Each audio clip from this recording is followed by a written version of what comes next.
What on earth just happened? Loki episode 6 was absolutely unbelievable and we need to talk about it right now.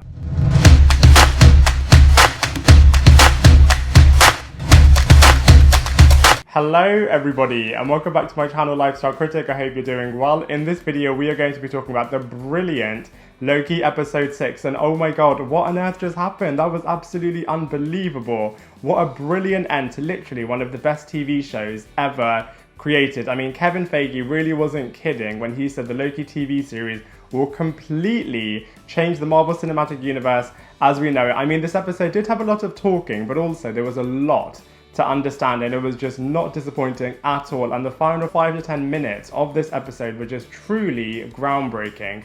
I literally cannot wait to see what's going to happen next, and we're going to be breaking it all down for you in this TV series review. But I just wanted to also give a bit of a spoiler warning, so if you haven't seen the 6th episode, definitely check it out and then come back as we are going to be breaking it all down for you in this TV series review.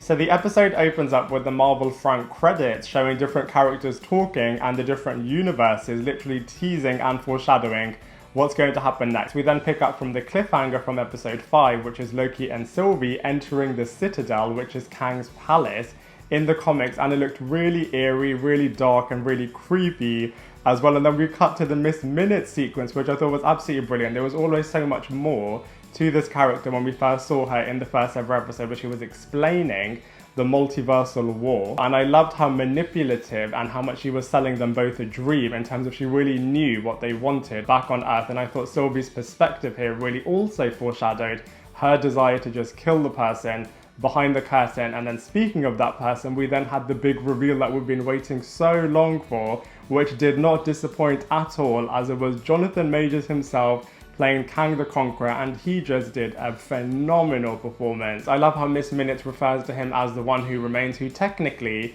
is a different character back in the comics, but you know, Marvel do tweak a little bit of the comic material in the MCU, and he is then explaining everything that happened in the past and is also potentially foreshadowing what could happen in the future. And I think it's really interesting how this version of Kang the Conqueror has obviously been around for so many eons and so many years, and so it's a little bit crazy, a little bit kooky. However, the Kangs that we're now going to see in the future installments of the MCU is going to be Kang in his prime, who is an absolutely brutal character and absolutely crazy. So the one that we're going to see in Ant-Man and the Wasp: Quantumania is definitely going to be a very twisted and a very different type of Kang the Conqueror. But also, he did say that there are loads of different versions of Kang, so we could see loads of different versions of Jonathan Majors across all of the different MCU upcoming movies, which I think is going to be really, really cool. Then in a surprising turn of events, we see that Sylvie and Loki actually both have very different and polar opposing perspectives. And I thought it was really interesting here, as ultimately Sylvie did betray Loki,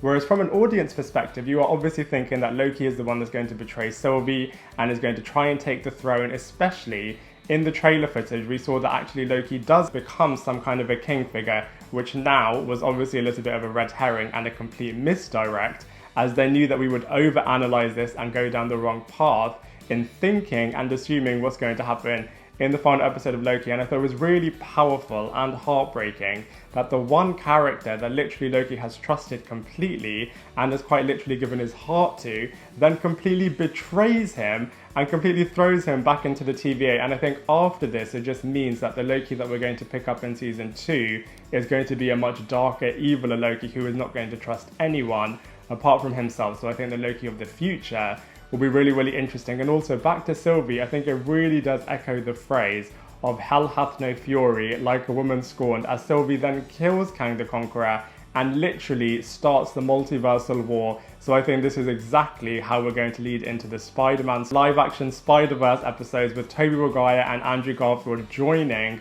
Tom Holland and of course Doctor Strange in the Multiverse of Madness, and also throwing in Wanda into that mix as well. I literally cannot wait to see the future of the MCU, as it's just going to be absolutely outstanding given all of the events that have happened at the end of all the TV shows on Disney+. I also thought it was really interesting that they gave Kang a perspective that the audience can understand in terms of all of this chaotic multiversal war leading him to create the TVA, which obviously is doing the wrong thing in terms of destroying people's free will and kidnapping people and doing all of the messed up stuff that the TVA are doing, but they do make you understand why. And obviously now, given the fact that all of the multiverses are going to branch out into complete chaos, we'll be able to see why Kang did what he did, as he ultimately thinks it is for the greater good. And actually it does mean that what Ravonna Renslayer was saying in this episode and in the previous episode, that, you know, all of this must be for something, was somewhat true, because the TVA are trying to prevent all of the collisions within the multiverse. And there are so many unanswered questions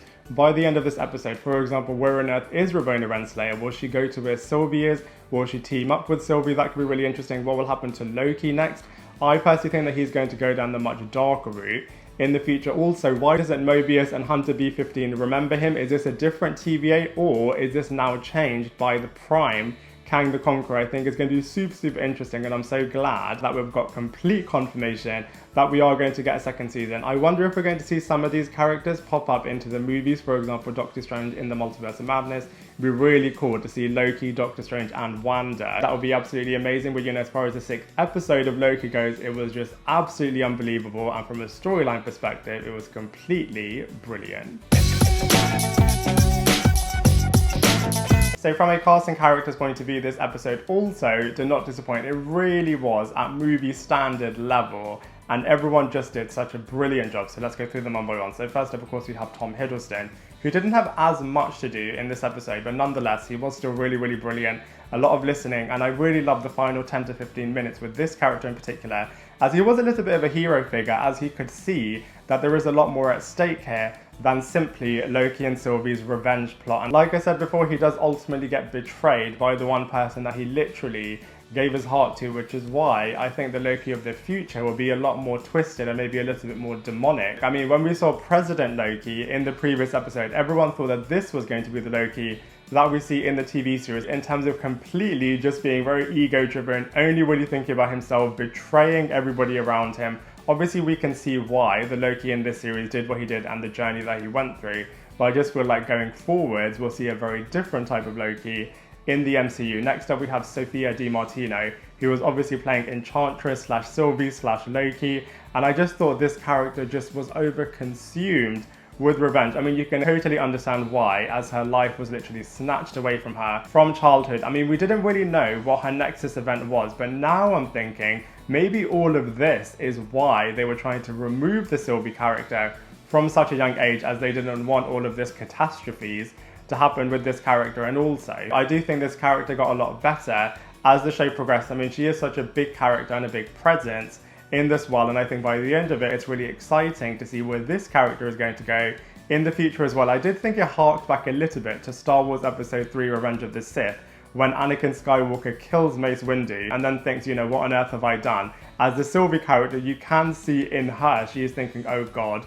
what on earth have I done, when she killed Kang the Conqueror, which I think was really powerful. Speaking of which, Jonathan Majors completely stole this episode, as he was just so phenomenal as Kang the Conqueror. I think he explained everything about the multiversal war really well, and his performance really was a little bit crazy, a bit kooky. Like I said, you can understand why, as he has been alive for so long and has seen everything, but he just did such a brilliant job. And you can also see the horror and the terror inside of him as well, when he sees that he's past the point of knowing what's going to happen next. So I think the next time that we see this character, he's going to be really evil, very different to the Jonathan Majors that we see in this episode. I thought it was really powerful, as well as in the final few moments, we see that he's created his own statue in the TVA, which obviously Loki is just looking into. And obviously in the future, this then turns into the Time Lizards, as Loki always called them, and I think maybe this actually is what happened to Mobius and Hunter B-15, as we know that the variants have their minds wiped sometimes, so maybe they did have their minds wiped, which is why they don't remember Loki or anything about the past, which is just absolutely crazy. And then speaking of Owen Wilson, again, he didn't have as much to do in this episode, especially compared to the previous episode, where he was a little bit of a hero figure as well. But you know, him and Ravonna Renslayer, whenever they do have their conversations, is really powerful, especially when they both think that the other one betrayed the other one, which was really powerful. But you know, from a cast and characters point of view, I just cannot wait to see what's going to happen with all of them in the next season.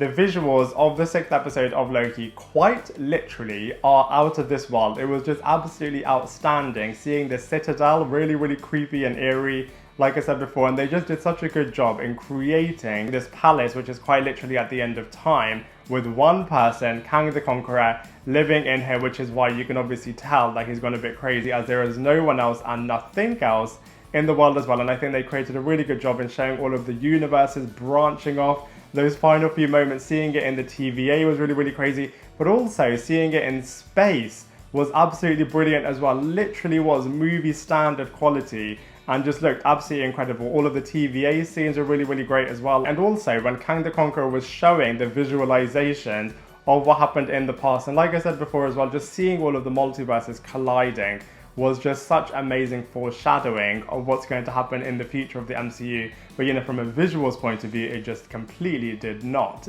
disappoint. In terms of comparisons, I absolutely love the final episode, the 6th episode of the Loki TV series. Tom Hiddleston really wasn't kidding when he said episodes 4, 5 and 6 are super, super game-changing. They were just absolutely brilliant. And I also really, really enjoyed the WandaVision TV show. I mean, that did have 9 episodes, so it did have a lot more opportunity to tell a lot more different stories. And so because I love both of them, I'm going to put both of them on the same level. I do think they are a lot stronger than Falcon and the Winter Soldier, Daredevil, and all of the other Marvel TV shows on Netflix. I did really, really enjoy also Runaways and The Gifted, and so I'm going to put Loki, WandaVision, Runaways and The Gifted all on the same level. By the way, you can check out my reviews for all of the Marvel TV shows on this channel, and I'll link all of them in the description box below as well.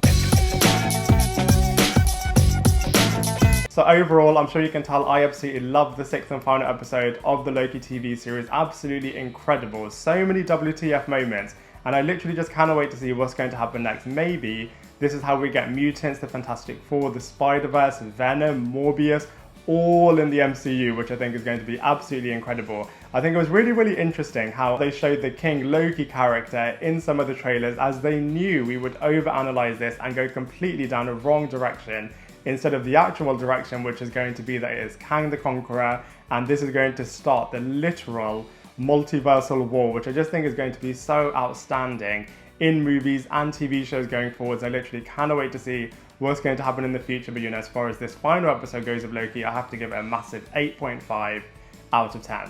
I'd love to hear what you think, so please let me know in the comment section below. Otherwise, I look forward to seeing you in my next video.